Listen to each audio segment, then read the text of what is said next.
ছোট মেয়ের বিয়ে নিয়ে বেশ কিছুদিন যেহেতু ব্যস্ত ছিলাম, তাই ভাবলাম যে গ্রামের বাড়ি গিয়ে একটু রিল্যাক্সে সময় কাটিয়ে আসি। তাছাড়া যেহেতু ওর দাদি নেই, দাদু মারা গেছেন। তো এজন্য ওর বাবাও ভাবলো যে মায়ের নামে একটু মেরাদ পড়িয়ে আসি। যেহেতু মেয়ের একটা শুভ কাজ হয়েছে। তো সেইজন্যই আরকি গ্রামের বাড়ির উদ্দেশ্যে রওনা হলাম। আসসালামু আলাইকুম। আমি শিল্পীস কুকিং অ্যান্ড ব্লগ থেকে সবাইকে স্বাগত জানাই। কাছে দূরে যে যেখান থেকে আমার ভিডিওটি দেখছেন আশা করি ভালো আছেন। আলহামদুলিল্লাহ আমরাও ভালো আছি। সকাল 8:30টার দিকে আমরা বাসা থেকে বের হয়েছি।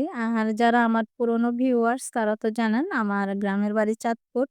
তো ঢাকার ভিতরে থাকা অবস্থায় কিন্তু আমি কোনো ভিডিও করিনি। এখন যখন আমাদের চাঁদপুরের রোডে মানে মতলব রোডে আরকি গাড়ি ঢুকেছে তখন ভাবলাম যে একটু ভিডিও করে নেই। মানে খুব সুন্দর দৃশ্য আরকি। মেঘলা আকাশ, চারিদিকে কাশফুল, আবার সেই সাথে ঝিরিঝিরি বৃষ্টিও হয়েছে মাঝে মধ্যে। তো সব মিলিয়ে এত ভালো লেগেছে, ভাবলাম যে একটু ভিডিও করে নেই। আর আপনাদের সঙ্গে সেটাই শেয়ার করলাম। আর আমাদের মহিজ্জাকে তো দেখেই নিয়েছেন। আসলে আমরা কখনই মহিজ্জাকে বাস্কেটে নিয়ে কোথাও যাইনি। ও আমাদের কোলেই থাকে। যেহেতু আমরা সবসময় ওকে নিয়েই যেখানে যাই মানে একটু বেশি সময় থাকি ওকে নিয়েই যাই। বাসায় কখনো একা রাখি না। তো সেভাবেই আসলে ও অভ্যস্ত হয়ে গেছে। বাস্কেটে নিলে হয়তো বেশি ডাকাডাকি করতো বা বিরক্ত করতো। ও যেহেতু সবসময় আমাদের সঙ্গে যাওয়া আসার মধ্যে বা জার্নির মধ্যে থাকে। এজন্য দেখা যায় যে ও বাস্কেট থেকে আমাদের কোলেই বেশি কমফোর্ট ফিল করে এবং এখানেই আসলে ও ভালো থাকে। একটু স্বাচ্ছন্দ্য বোধ করে আরকি। আর যদি বাস্কেটে না হয় তাহলে কিন্তু বেশি ডাকাডাকি করে। আর এই তো আমরা চলে আসলাম আমাদের সেই স্বপ্নের ঠিকানা, স্বপ্নবিলাসে।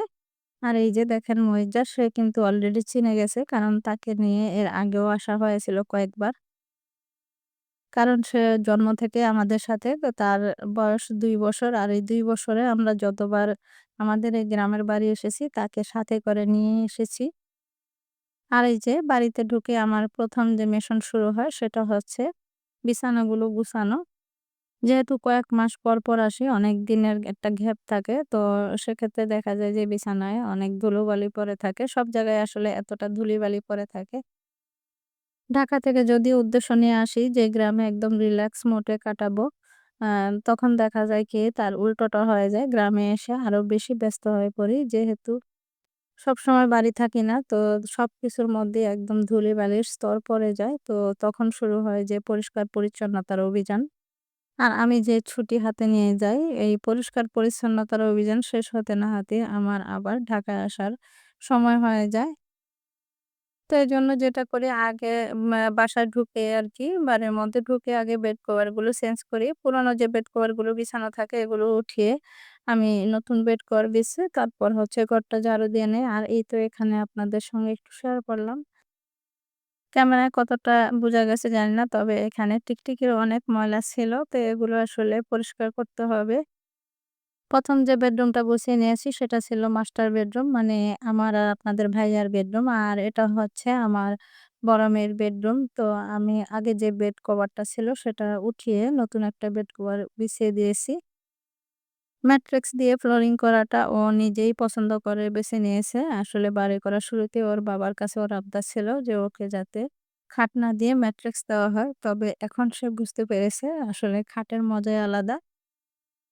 আলহামদুলিল্লাহ আমার বাড়ির বেডরুমগুলো কিন্তু অনেক বড়, বড়। তো সেক্ষেত্রে আমি দেখা গেছে যে আপনাদের সঙ্গে পুরো রুমের ভিডিও কিন্তু শেয়ার করিনি। জাস্ট বিছানাগুলো আরকি যে গুছিয়েছি সেটাই শেয়ার করেছি। আর এই তো এখন আমি চলে এসেছি আমার ছোট মেয়ের বেডরুমে। ওর বেডরুমের জানালা ঘেঁষে পেঁপে গাছের একটা ডাল গেছে। এটা দেখতে আমার কাছে খুবই ভালো লেগেছে। পুরনো বেড কভারটা উঠিয়ে নতুন বেড কভার বিছিয়ে দিয়েছি। এটার আসলে বেড কভারটা উঠানো আপনাদের সঙ্গে শেয়ার করিনি। আর এটা হচ্ছে আমার ছেলের বেডরুম। তো আমার বাড়ির মধ্যে ৪ টা বেডরুম আর ৪ টা বেডরুমের সাথে ৪ টা বারান্দা এবং ৪ টা ওয়াশরুম আরকি দেওয়া আছে। আর সে সাথে ড্রইং ডাইনিং রুম তো আছেই। তো আমার কোনো একটা পুরনো ভিডিওতে আমার পুরো বাড়ির হোম টুর দেওয়া আছে। তারপরেও আমার কোনো এক প্রিয় আপু আমার যতটুকু মনে হয় আমার বাড়ির হোম টুর চেয়েছিল। আসলে বাড়িতে আসলে বাড়ির সবকিছু পরিষ্কার পরিচ্ছন্ন করতে এতটা ব্যস্ত হয়ে উঠি যেহেতু অনেকদিন পর, পর আসি সবকিছু অনেক ময়লা হয়ে থাকে বা একটু যত্ন নেওয়ার প্রয়োজন হয়। তো এরকম পরিষ্কার-পরিচ্ছন্ন করতে দেখা যায় যে আর ওইভাবে ভিডিও করা হয় না। যেহেতু আমি খুব বেশি সময় হাতে নিয়ে আসি না। হয়তোবা খুব ২-৪ দিন বা ১ সপ্তাহ সময় নিয়ে হাতে রেখে আসি আরকি। তো আসার পর মনে হয় যে যতটুকু পারি একটু পরিষ্কার করে রেখে যাবো। যাতে করে জিনিসগুলো একটু ভালো থাকে বা পরবর্তীতে আসলে আরেকটু পরিষ্কার পাই। তখন আমার কাছে মনে হয় আমার বাড়ি আসার ১ম উদ্দেশ্যই ছিল আমার ঘরের বা বাড়ির জিনিসপত্রগুলো পরিষ্কার করে রেখে যাওয়া। যাতে পরবর্তীতে আসলে আমি এগুলো আবার পরিষ্কার পাই কিংবা আমার জিনিসগুলো ভালো থাকে, অপরিষ্কার অপরিচ্ছন্ন হয়ে নষ্ট না হয়। তো এজন্যে দেখা যায় কি আর ভিডিও করা হয় না। আর এটা হচ্ছে আমাদের গৃহিণীদের সবচেয়ে গুরুত্বপূর্ণ কাজ।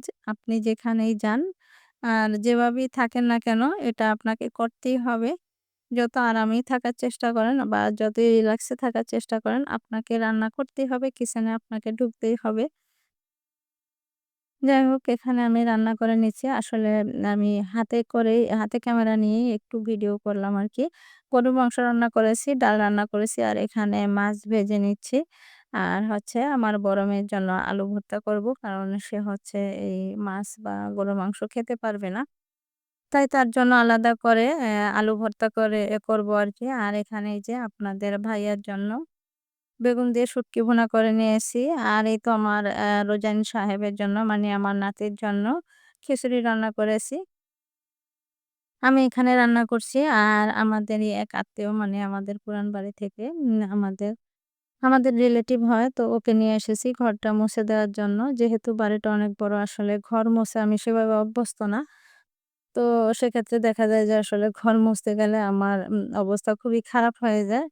তো ঘরটা মুছতেছে আর আমি এখানে রান্নাগুলো সেরে নিচ্ছি। আর এই তো আমাদের মহিষের জন্য আমি চিকেন আর পেঁপে সিদ্ধ করে নিয়েছি। আর এই তো আমার মেয়ের জন্য আলু সিদ্ধ দিয়েছি। তো আমি আলু ভর্তা করে নেব। আর এই যে রান্না-বান্না শেষে আমি কিচেনটাকে একদম ক্লিন করে নিয়েছি।